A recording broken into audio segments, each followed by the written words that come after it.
¿Quién recuerda hace un par de semanas cuando me tocó dar la enseñanza en qué libro vimos? Un libro chiquito de 2 capítulos nomás. ¿Se acuerdan? Ageo. Un libro difícil de encontrar y poco leído. Habíamos visto que es uno de los llamados profetas menores, simplemente menor por la cantidad de capítulos que tiene, ¿no? No porque sea menos importante lo que tenía para decir. Ageo, para que sea fácil de encontrarlo, está de Mateo, 3 libros atrás, Ageo, Zacarías, Malaquías, y habíamos leído el capítulo 1 completo.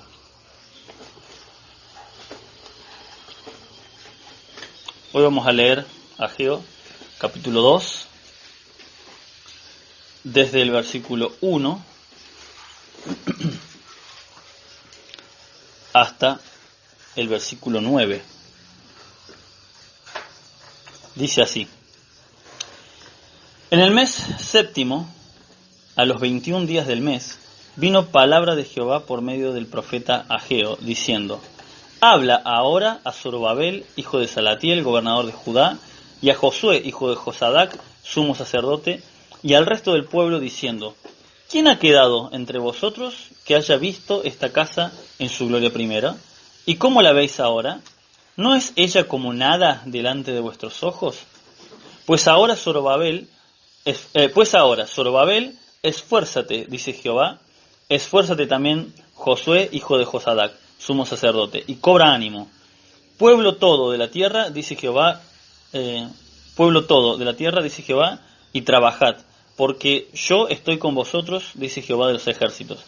Según el pacto que hice con vosotros cuando salisteis de Egipto, así mi espíritu estará en medio de vosotros, no temáis, porque así dice Jehová de los ejércitos: de aquí a poco yo haré temblar los cielos y la tierra, el mar y la tierra seca, y haré temblar a todas las naciones, y vendrá el deseado de todas las naciones, y llenaré de gloria esta casa, ha dicho Jehová de los ejércitos.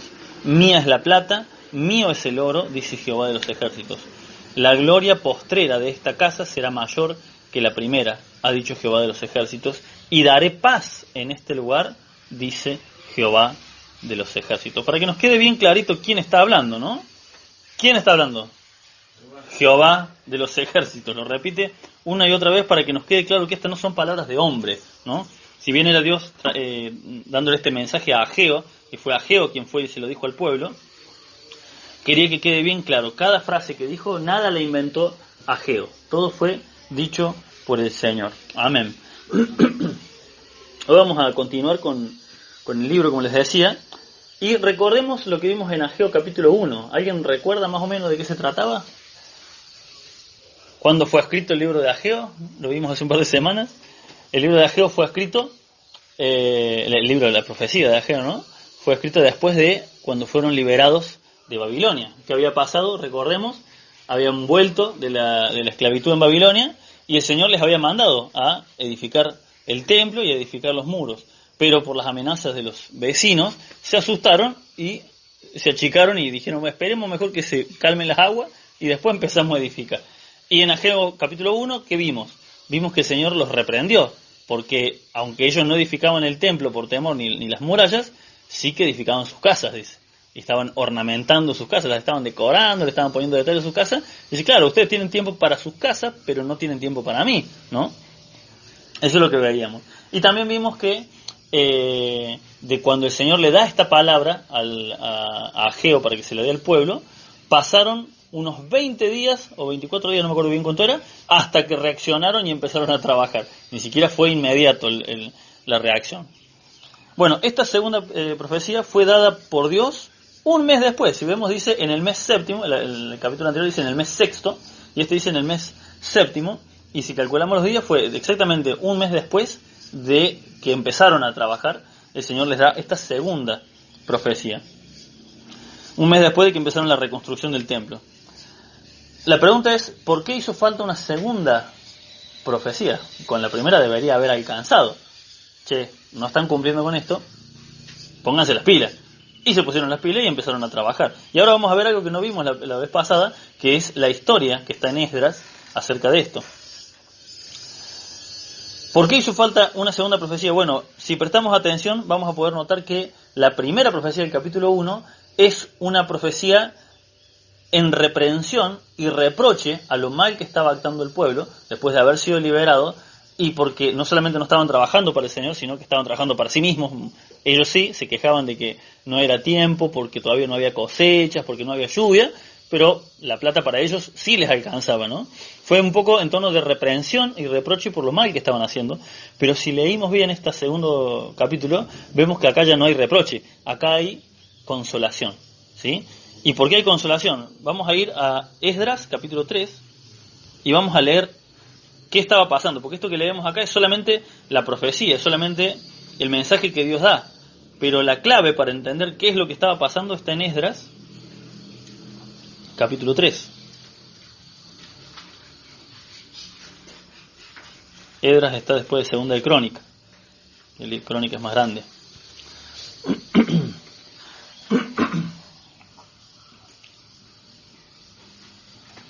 Fíjense, Esdras capítulo 3, Esdras cuenta la historia precisamente cuando vuelven de Babilonia y se ponen a hacer la reconstrucción, ¿no? Esdras 3, versículo 10 dice: y cuando los albañiles del templo de Jehová echaban los cimientos, pusieron a los sacerdotes vestidos de sus ropas y con trompetas, y a los levitas hijos de Asaf con címbalos, para que alabasen a Jehová según la ordenanza de David, rey de Israel. Y cantaban, esto es lo que estaba pasando en este momento que edificaban el templo, ¿no? Y cantaban alabando y dando gracias a Jehová y diciendo: porque Él es bueno, porque para siempre es su misericordia sobre Israel. Y todo el pueblo aclamaba con júbilo. Claro, después de 70 años de cautiverio habían sido liberados nuevamente y habían sido vueltos a traer. Realmente Dios estaba mostrando que Él era bueno y su misericordia no se acababa nunca, ¿no? Así que había un motivo verdaderamente de júbilo en el pueblo. Dice el versículo 11: y cantaban alabando y dando gracias y diciendo: porque Él es bueno, porque para siempre es su misericordia sobre Israel. Y todo el pueblo aclamaba con gran júbilo, alabando a Jehová, porque se echaban los cimientos de la casa de Jehová. Y muchos, escuchen acá está la clave, y muchos de los sacerdotes, de los levitas y de los jefes de las casas paternas, o sea, ancianos, toda gente grande, ¿no? Ancianos que habían visto la casa primera, o sea, el templo de Salomón que había sido destruido, ellos habían visto, habían durado, no me salía la palabra, habían durado vivos durante el tiempo de cautiverio, habían vuelto a la tierra, algunos habían quedado ahí en Israel, muy poquitos quedaron en Israel, habían visto el templo anterior que había sido destruido, ¿no? Lo cual fue obviamente un dolor terrible, y volver a ver esto que se estaba reedificando era tremendo. Pero fíjense lo que pasaba en sus corazones. Dice: y muchos de los sacerdotes, de los levitas, de los jefes de las casas paternas, ancianos, que habían visto la casa primera, viendo echar los cimientos de la casa, lloraban en alta voz, mientras muchos otros daban grandes gritos de alegría, y no podía distinguir el pueblo el clamor de los gritos de alegría, de la voz del lloro, porque clamaba el pueblo con gran júbilo y se oía el ruido hasta de lejos. Claro, los ancianos que habían visto el primer templo, se les desgarraba el corazón viendo lo que estaba pasando, que estaban reedificando el templo, y los jóvenes son más alegres, más algarabía, así que el griterío había sido una cosa impresionante, que dice a tal punto que se mezclaba el llanto con los gritos de alegría y no se entendía, se terminaba como ocultando el llanto de estos ancianos. Pero acá lo que acabamos de leer en Ageo, vemos que no era un llanto como cuando uno está feliz, porque a veces lloramos de no podemos creer que estemos logrando esto. No, acá vemos la realidad en lo que acabamos de leer. El Señor Jesús, vamos a ver, dice, vamos a volver a Ageo. Resulta que todavía quedaban algunos ancianos que habían visto muy de jóvenes el templo original construido por Salomón. No sé cuántos leyeron o se acuerdan cómo era el templo de Salomón. Era un lujo. Y es más, para cuando fue llevado el pueblo a Babilonia, ya el templo ni siquiera tenía el lujo de la época de Salomón. Pero aún así, era tanto el lujo que le había dejado a Salomón en oro, plata, piedras preciosas, que aún así todavía cuando lo fueron a destruir era maravilloso todavía lo que había, ¿no? Y al compararlo, obviamente, estos ancianos con simplemente los cimientos que estaban echando de esto nuevo, sabían bien una cosa muy importante. y esto es seguramente lo que les vino al corazón, que ya no se iba a poder volver a construir un templo con la gloria del primer templo. ¿Por qué? Y porque no tenían el oro, no tenían la plata, no tenían las piedras preciosas, tenían las piedras con las que estaban levantando el templo, pero ya no tenían los materiales que dejó David. David dejó oro, plata, piedras preciosas, madera de acacia, todo. El que leyó cómo se hizo el templo de Salomón es una locura lo que tanto David como Salomón aportaron y el pueblo también donó para que se haga algo maravilloso, y fue un templo que no tenía sentido lo lujoso que era, ¿no? Habían dado de su corazón para que el templo de Jehová tenga lo mejor. Y estos ancianos, claro, recordaban aquel templo, dice la palabra del Señor, que estaban los muros, los postes, todo recubierto de oro, de las mejores maderas. Claro, al ver lo que estás levantando, se daban cuenta que no iba a volver a tener la misma gloria que tuvo el templo anterior. Y este era el problema, no era solamente un llanto de alegría, era un llanto tal vez de añoranza, de decir, esto ya no va a volver a ser lo mismo, ¿no? Y esto no lo digo yo, lo dice ahí en Ageo 2, versículo 1 al 3. Dice, en el mes séptimo, a los 21 días del mes, vino palabra de Jehová por medio del profeta Ageo, diciendo, habla ahora, como vimos hace un par de semanas, que a quién le está dirigiendo principalmente, a los líderes, al gobernador y al sacerdote, y también al pueblo, dice, pero primero que nada a ellos, porque ellos eran los ancianos. Habla ahora a Zorobabel, hijo de Salatiel, gobernador de Judá, y a Josué, hijo de Josadac, sumo sacerdote, y al resto del pueblo, diciendo, ¿quién ha quedado de entre vosotros que haya visto esta casa en su gloria primera? ¿Y cómo la veis ahora? ¿No es ella como nada delante de vuestros ojos? O sea, ¿qué estaba pasando en el corazón? Claro, decía, esto no va a ser lo mismo. Esto sí, está muy lindo el templo que está modificando, pero ya no va a tener la gloria de antes.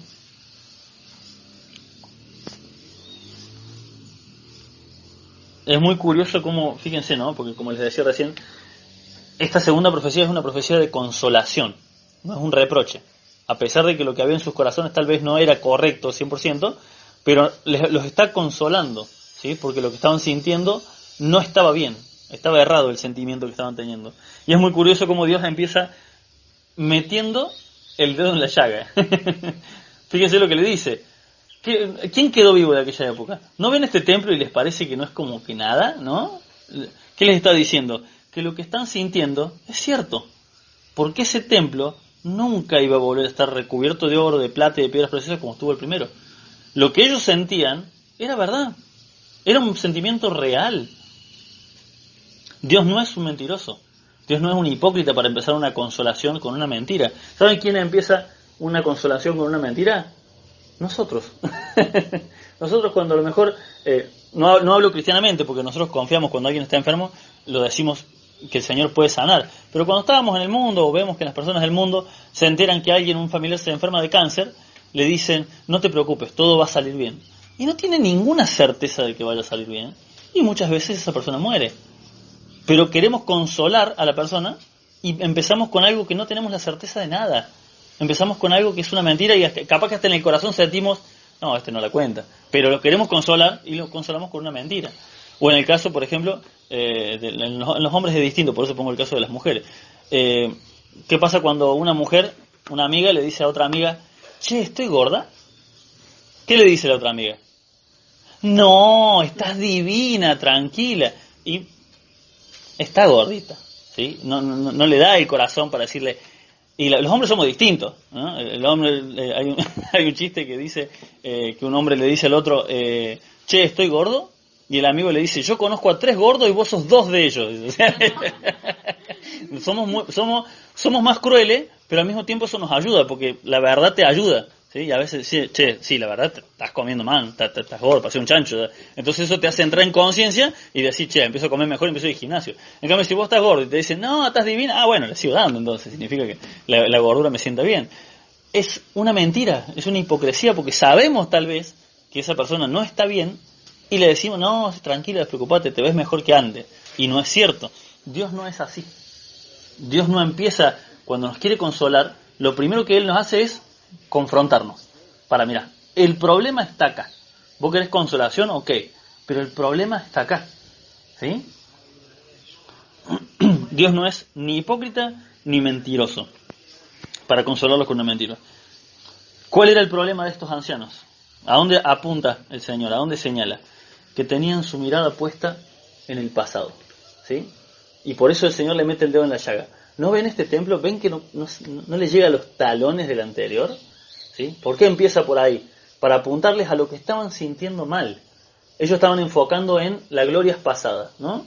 Hay un dicho secular que dice, todo tiempo pasado fue mejor, ¿no? Es un dicho irónico, porque en realidad no es cierto, pero es lo que sentimos. Todos sentimos que en el pasado fue mejor, ¿sí?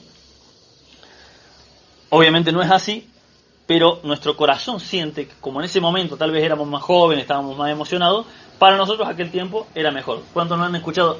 La música de antes era mejor. Ya no hay músicos buenos. ¿Sí? Yo soy músico y les digo que eso es una mentira. Si vos te pones a buscar en internet, en YouTube, hay chicos de 14 años que tocan y cantan impresionante.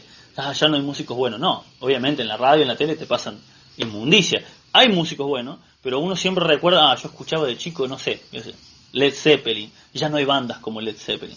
Ya no hay bandas de rock como la gente, ya no hay bandas de cuarteto. La gente que le gusta el cuarteto, que son gente mayores, el cuarteto Leo, y siempre recuerdan las bandas anteriores y ahora no cosas. Fue un ejemplo secular, ¿no? Nada que ver con la iglesia. Pero para que entendamos, porque son cosas que hemos escuchado. Antes las herramientas se hacían mejor. Y es verdad, se hacían más duras, duraban más tiempo.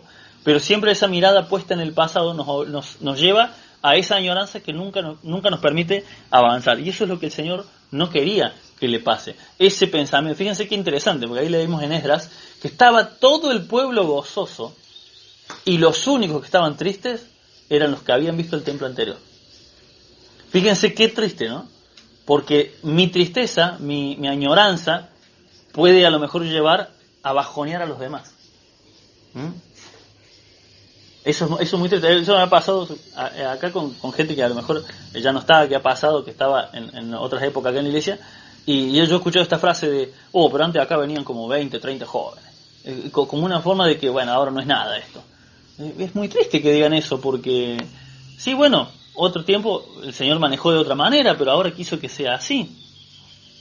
Lo mismo pasa en el noviazgo, sentimos que lo anterior fue mejor porque era la época de la juventud, y muchas veces es porque a lo mejor esa relación no se cultivó en el matrimonio, no se siguió cultivando, se dio por hecho, entonces ya, claro, el noviazgo era mejor porque se trataban mejor, y durante el casamiento se empezaron a tratar como marido y mujer, y ya, entonces claro, antes era mejor y nunca se cultivó esa relación. A nosotros nos pasó con Carla algo muy, muy interesante, que cuando empezamos a salir, obviamente como novios, a los abrazos, los besos todo el día, nos dicen, bueno, pero ese romance les dura 2 años, 2 meses nomás. Después ya todo cambia. Pasaron los 2 meses, 3 meses, 5 meses, nosotros seguíamos como 2 pajaritos. Y dicen, bueno, pero eso dura el primer año. Pasó el primer año y seguíamos igual. Y dicen, son los 2 o 3 primeros años, después se va. Y así nos iban, la misma gente que nos decía, nos iba extendiendo el plazo, gente, todos casados, y nos decía, ya va a ver cuando se casen, vengan los hijos, ya se acaba todo. Lo cierto es que ya llevamos 13 años de casado y tratamos de seguir siendo los mismos. Hacemos todo nuestro esfuerzo para que nuestra relación sea cultivada día a día. Y si yo veo atrás, digo, no, yo la verdad no quiero volver atrás. Me gusta más lo que tenemos ahora, mucho más. No quiero volver al tiempo de atrás. ¿Quiénes añoran el tiempo pasado? Los que nunca cultivaron para el tiempo futuro. Y uno de los consejos, el peor consejo, pero que todo el mundo me decía, no te cases todavía. A mí me decían mucho, cuando les decía que me iba a casar, no te cases todavía. No, dejar para más adelante. ¿Por qué? Vos les veías su matrimonio, claro, o eran matrimonios estancados, o muchos hasta divorciados. Te dan consejos gente divorciada. Gente que fracasó en el matrimonio te da consejos de matrimonio. Esto es lo que pasaba acá, que el Señor lo paró la mano antes de que pase. Porque cuando los vio llorar, dijo, esperen, el pueblo está alegre porque están trabajando para el Señor, echando los cimientos de un nuevo templo, empezando desde cero, que es la parte difícil. A cualquiera le gusta ir a una iglesia, y suele pasar cuando alguien dice, siento que mi corazón no está en esta iglesia, está en otra. Y se van a una iglesia que ya tiene todas pantallas grandes, todo el equipo de música. Nunca se van a una iglesia más chiquita. Siempre el que siente el llamado se va a una iglesia más grande. Qué loco que nadie siente el llamado de ir a una iglesia chiquita a ayudarla a crecer desde abajo, ¿no? Cuando alguien te dice, siento el llamado de ir a esta iglesia, y ves, pero no hay nada en esa iglesia, y por eso necesitan ayuda, ahí ves que es un llamado real. Pero cuando alguien se quiere a un lugar más cómodo, claramente no es un llamado de Dios, es un capricho personal. Vamos a continuar, versículo 4 y 5 de Ageo, dice, Pues ahora, Zorobabel, esfuérzate, dice Jehová, esfuérzate también, Josué, hijo de Josadac, sumo sacerdote, y cobra ánimo, pueblo todo de la tierra, dice Jehová, y trabajad, porque yo estoy con vosotros, dice Jehová de los ejércitos. Según el pacto que hice con vosotros cuando salisteis de Egipto, así mi espíritu estará en medio de vosotros, no temáis. Fíjense qué curioso, me imagino el impacto que habrán tenido estas palabras, sobre todo en el sumo sacerdote. ¿Cómo se llamaba el sumo sacerdote? Lo acabamos de leer. No, Josué. Ageo es el que predica, ¿no? El que da la profecía. Fíjense, le damos de vuelta ahí. Pues ahora Zorobabel, o sea, Zorobabel era el gobernador de Judá, esfuérzate, dice Jehová, esfuérzate también Josué, hijo de Josadac, sumo sacerdote. Esta palabra es muy interesante porque hubo otro Josué, unos, lo había notado acá, 860 años antes, estuvo el primer Josué, el que estuvo después de Moisés, ¿no? ¿Y cuáles fueron las palabras que le dijo a Josué cuando empezó su ministerio? Esfuérzate y sé valiente. Y ahora este Josué le dice, esfuérzate y cobra ánimo, ¿no? Así que me imagino, siendo sumo sacerdote, obviamente Josué conocía este otro Josué de la palabra y del Pentateuco, y habrá sido un golpe, imagínense, que con el mismo nombre te diga Josué, esforzate, ¿sí? Y sé valiente. Habrá sido un golpe bastante fuerte, ¿no? En su corazón. Bueno, estas palabras son tan válidas para Josué, el Josué primero, el Josué segundo, como hoy para nosotros. No podemos vivir, hermanos, de las glorias pasadas, necesitamos cobrar ánimo y enfrentar el futuro con valor. Por eso es, esfuérzate y sé valiente, esfuérzate y cobra ánimo. Tené valor, sí, tal vez recordás que en la otra iglesia donde vos ibas las cosas eran mejor, funcionaba de otra manera. Había alguien que solía venir acá que, pero en otra iglesia donde yo iba se hacía así, ¿y por qué no cambiamos esto?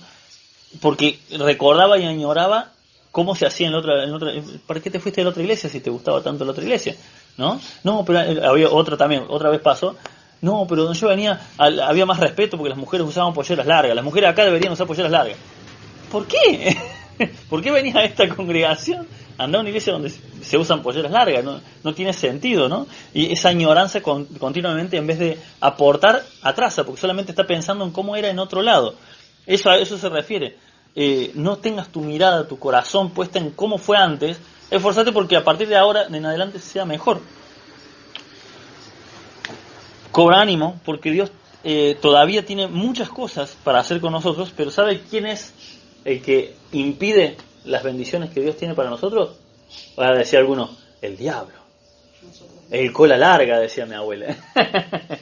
El cola larga metió la cola. No. Dice la palabra del Señor que de dentro del corazón del hombre vienen los malos pensamientos, los malos deseos. Nosotros le echamos la culpa de todo al diablo, pero en realidad la palabra del Señor dice, la culpa es tuya en realidad. Si alguien está deteniendo la bendición, sos vos. ¿Cuánto tiempo tardó el pueblo de Israel en llegar a la tierra prometida? 40 años. ¿En cuánto podían llegar? En 2 semanas. Caminando en 2 semanas llegaba todo el pueblo. ¿Quién detuvo? ¿El diablo detuvo? No, ellos, su idolatría, vivían pensando, miren, fíjense, ¿no? Me estoy acordando en este momento, pero ¿qué decían ellos? En Egipto teníamos comida, en Egipto me acuerdo que había esto, había verduras, había carne, mira esto que Dios nos está dando ahora, puro desierto. En vez de dar gloria a Dios de haber sido liberados de Egipto, que es una representación del mundo, muchas veces hay muchos cristianos que hemos tenido este pensamiento, al final en el mundo me iba mejor. Yo he estado casi toda la vida en la iglesia, porque desde muy chico fui a la iglesia, pero mi tentación es otra. A veces he pensado, y bueno, los otros experimentaron el pecado y yo no lo experimenté. Todos tenemos un pensamiento de otra cosa que no fue o que fue de otra manera.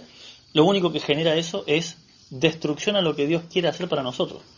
Dios puso un plan para nosotros, Dios quiere que vayamos por este camino y nuestra mirada puesta siempre en la parte de atrás es lo que nos atrasa.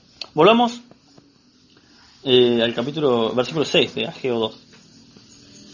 Porque así dice Jehová de los ejércitos, de aquí a poco yo haré temblar los cielos y la tierra, el mar y la tierra seca. Esto, en parte, si bien leemos en Apocalipsis que va a pasar, dice va a haber terremoto, maremoto, todo esto, pero se cumplió y empezó a cumplirse ¿cuándo? Cuando Cristo murió. ¿Qué pasó, dice la palabra de Dios, cuando Cristo murió? y tembló toda la tierra, dice, y se volvió el cielo oscuro, dice, como por lapso de, no me acuerdo si era 1 hora, y tembló toda la tierra, ¿sí? Y fíjense cómo continúa. Versículo 7, y haré temblar a todas las naciones. Esto de haré temblar a todas las naciones no quiere decir que las va a hacer temblar en terremotos solamente. Se refiere a que va a hacer temblar el sistema. Esto es, que estamos leyendo Ageo, es unos tal vez entre 400 y 500 años antes de Cristo. Cuando Cristo viene, cuando el Señor viene, en el mundo se empezaba a implementar un nuevo sistema que era la ley romana. Y por eso hoy en día, hasta hoy en día se estudia derecho romano. Dios transformó la historia por medio de Cristo a toda la legalidad que trajo el pueblo romano, a toda la legalidad, empezó a ser un mundo distinto, un mundo evolucionado. Ya no era cada uno hace lo que quiere, sino que empezaba a haber leyes más tajantes y más justas, humanamente hablando. A todo esto, el Señor le agregó algo más, que es la venida de Cristo, que le puso a toda esa legalidad moralidad, ¿sí? No solamente hay que cumplir la ley romana, también está lo moral. El mismo Señor Jesucristo dice, denle a César lo que es de César y a Dios lo que es de Dios. Cumplan con las leyes humanas, pero también hagan con Dios como corresponde. Eso fue algo que hizo temblar a todas las naciones, porque hasta el día de hoy todas las naciones están, casi todas, excepto en aquella zona del Medio Oriente, que todavía están los pueblos árabes, ellos no les importa nada, pero la gran mayoría de las naciones están regidas por la ley romana. El hecho de ir a un juzgado, adelante de un juez, poder contratar a un abogado, todo eso deriva de la ley romana, y toda la moralidad que hoy en día sentimos, ¿sí? Hoy en día existe la Sociedad Protectora de Animales, la Sociedad Protectora de Niños, eso no vino de la ley romana, eso fueron los cristianos que iban de a poquito implementando mayor moralidad. Los primeros cristianos de la iglesia primitiva, ¿cómo ganaban gente? No es que iban a la calle solamente a predicar, si bien lo hacían, pero no era así. Era, en la guerra, normalmente cuando alguien quedaba herido, y lo lamento, perdiste una pierna, ¿qué querés que le haga? Ya está, tu destino está sellado. Y se morían de una gangrena. Los primeros cristianos decían, no, lo curemos, no lo podemos dejar con la pierna así. Y le agarraban y le curaban la pierna, y bueno, era una persona mutilada, pero ahora era parte del cuerpo de Cristo, y le daban de comer, y lo sostenían a las viudas, cosa que antes no se hacía, sostenían a los huérfanos, cosa que antes no se hacía, ¿sí? Literalmente la venida del Señor hizo temblar a las naciones, alteró todo el orden por completo, ¿sí? Esto, hoy en día yo muchas veces me enoja un poco, ¿no? Cuando escucho, porque es un poquito la ignorancia que todos tenemos, ¿no? Pero hay mucha gente que seguramente habrán escuchado, ¿y por qué Dios permite esto? ¿No? Y si Dios fuera bueno, ¿por qué permite esto otro? Y lees la Biblia y te dicen, mirá qué terrible lo que dice tu Dios. Mirá, mandaba hacer esto, hacía lo otro. Hermanos, hasta hace 500 años, dicen, mirá, permitía la esclavitud. Hermanos, hasta hace 500 años la esclavitud era normal en todo el mundo. Era lo más normal del mundo. El hecho de las guerras era lo más normal del mundo. Que el hombre tuviera el dominio sobre su esposa, sobre sus hijos, eso no tiene ni 100 años que cambió. La gente vive en esta moralidad de ahora y cree que toda la vida fue así la moralidad. Pero no es cierto.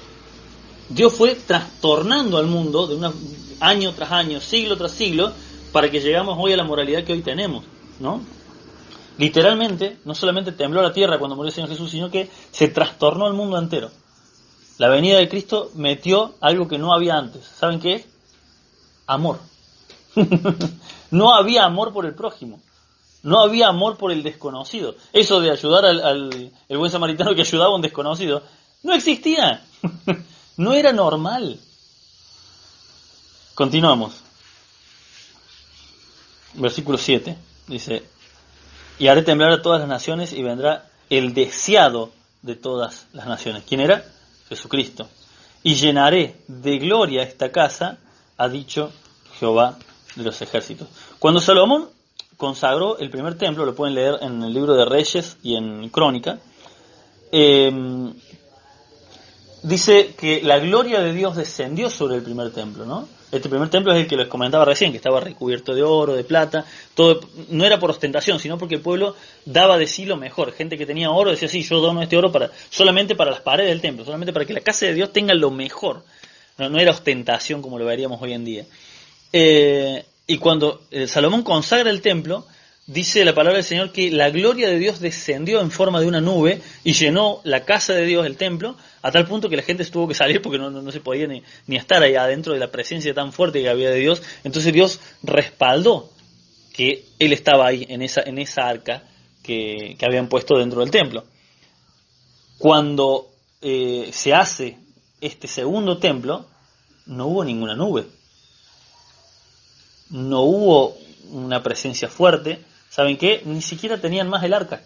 Ya la habían perdido el arca, no se sabía dónde estaba, no se sabe hasta el día de hoy. La gran mayoría no tiene idea. Se dice que algunos la tienen escondida en algún lugar, pero el mundo normal, la mayoría, no tenemos idea. ¿Sí? En esta época, en ese segundo templo, ya no estaba el arca. Ya ni siquiera estaba la presencia de Dios como antes en ese lugar.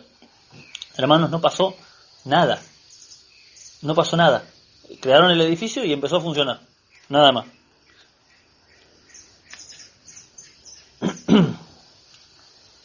¿Cómo se iba a llenar este segundo templo? Acá dice, fíjense lo que dice el versículo 7. Dice, y llenaré de gloria esta casa, ha dicho Jehová. Pero no pasó. No se llenó no vino la gloria de Dios sobre ese templo. ¿Cómo se llenó de gloria ese templo? Porque Cristo mismo estuvo en ese templo. Cuando Cristo entró al templo y enseñaba dentro del templo, ¿sí? Cuando el Señor participaba de toda la actividad del templo, esa gloria de que solamente Jesús estuviera parado ahí fue mucho más grande que todo el oro y toda la plata que había antes. ¿Sí? Y esto es uno de los de las profecías que les ha destartalado el cerebro a los eruditos que no creen en Cristo. Porque les deja como que, al final nunca se cumplió esto. Capaz que se cumpla más adelante cuando se haga el tercer templo, ¿no? Pero acá dice que este siguiente templo era el que iba a tener más gloria que el anterior. Y nunca se cumplió, nunca llegó a tener la gloria anterior. O sea, lo pusieron muy bonito, lo llenaron de arreglos de después con los años, pero nunca llegó a tener la gloria del templo de Salomón. Pero sí la llegó a tener y muy superior. ¿Por qué? Porque Cristo vino a ese templo, porque Él participó de los sacrificios en ese templo, porque Él participó de las enseñanzas en ese templo. La presencia de Cristo, ¿sí?, era lo más importante y era lo que llenaba a ese lugar. Y los que estaban en el tiempo de Cristo no lo entendieron. Hermanos, la gloria material que puede alcanzar una iglesia no se compara con el hecho de que Cristo esté en la iglesia. Como veíamos en la reflexión antes de la cena. Dice, donde 2 o 3 estén congregados en mi nombre, yo estoy ahí. Si hay 2 que se juntaron en una piecita a leer la palabra de Dios, ahí hay más gloria de Dios que en el templo de Salomón. ¿Cómo se explica eso? El hecho de que esta pequeña congregación en Mirador del Lago, estamos estos 11, 12 gatos locos que somos, ya acá, si venimos con un corazón sincero a recibir la palabra de Cristo, ya en este lugar hay más gloria que en el templo de Salomón. ¿Cómo puede ser? Porque Cristo está acá. ¿Amén? Terminamos versículos 8 y 9, dice, mía es la plata y mío es el oro. Acá vemos que, claro, lo que yo les decía, ese era el problema que estaba en el corazón de estos hombres. No vamos a volver a recuperar el oro y la plata que había en el templo de Salomón. Y el Señor les dice, mía es la plata y mío es el oro. Dice Jehová de los ejércitos, la gloria postrera, o sea, la que viene, de esta casa será mayor que la primera. El solo hecho de que Jesús haya entrado ya era más gloria que la nube que descendió en el templo de Salomón. Ha dicho Jehová de los ejércitos, y daré paz en este lugar, dice Jehová de los ejércitos. ¿Cuál era el título que tenía el Señor Jesucristo? Príncipe de paz. Y otra cosa muy importante, la normalidad en el tiempo antiguo era la guerra. Lo normal era que todo el tiempo, todas las naciones estuvieron en guerra. A partir de Cristo, cada año fueron menguando las cantidades de guerra. Hasta hace unos 500 años, cuando ya se logró más o menos una estabilidad. Las últimas 2 guerras grandes fueron las 2 guerras mundiales y una que otra guerra entre uno y otro país. Pero la continua guerra todo el tiempo se acabó hace mucho tiempo. Antes era una nación, se veían con la de al lado y se mataban a hachazos o espadazos, lo que sea. Se acabó, el Señor trajo paz. Hay un discurso en el cual los cristianos no tenemos que caer. Hay un discurso muy, muy común que dice, el mundo está en caos, el mundo está en paz, todo se va al diablo, todo. Hermanos, estamos viviendo la época de paz más grande de la historia de la humanidad.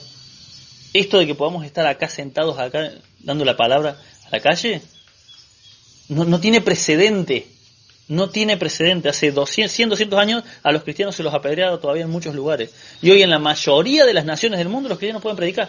Hay muchos países donde no. Hay muchos países donde hay mucha persecución, como los países árabes. Hay muchos países donde hay poca persecución, como acá en Colombia, a veces se persigue, pero tampoco es que se prende fuego cristiano. Pero sí se los ataca, les atacan las iglesias, les tiran piedras. Pasa en Cuba también. Los pocos lugares cristianos que hay los atacan. Ahora en Estados Unidos todos estos años han estado atacando verbalmente, ya no es que los atacan físicamente, pero el hecho de que nos ataquen verbalmente ya es una demostración de que tenemos más paz que antes. Y a medida que pasan los años, el mundo adquiere cada vez por la predicación de la palabra, por cómo se está extendiendo la palabra, el mundo adquiere más paz. Obviamente cuando uno ve la televisión y ve noticias de todo el mundo, claro, uno dice, no, el mundo está en caos. No, la mayor parte del mundo vive en paz. Y esto es gracias a la intervención de Cristo en el mundo. Obviamente hay mucho que hacer todavía, y no vamos a tener una paz absoluta hasta el reinado de Jesucristo después de la segunda venida. Eso es cierto, pero ya se está preparando el camino al Señor. Amén. Como les decía, acá es donde a los eruditos se les ardieron los libros porque nunca el edificio anterior llegó a tener la gloria, ¿no? Este segundo templo, saben, fue destruido en el año 70 después de Cristo. Después de Cristo, cuando Cristo muere en la cruz, unos 40 años después, entró el pueblo romano y destruyó todo y quedó lo que ahora se conoce como el muro de los lamentos, que es el muro del patio exterior del templo. Eso es todo lo que quedó. Y nunca alcanzó la gloria que acá decía supuestamente que iba a alcanzar. Claro, porque la gloria no era material. Era la gloria de Cristo que entró en ese templo. Hermanos, para terminar, vamos a ir a Filipenses capítulo 3.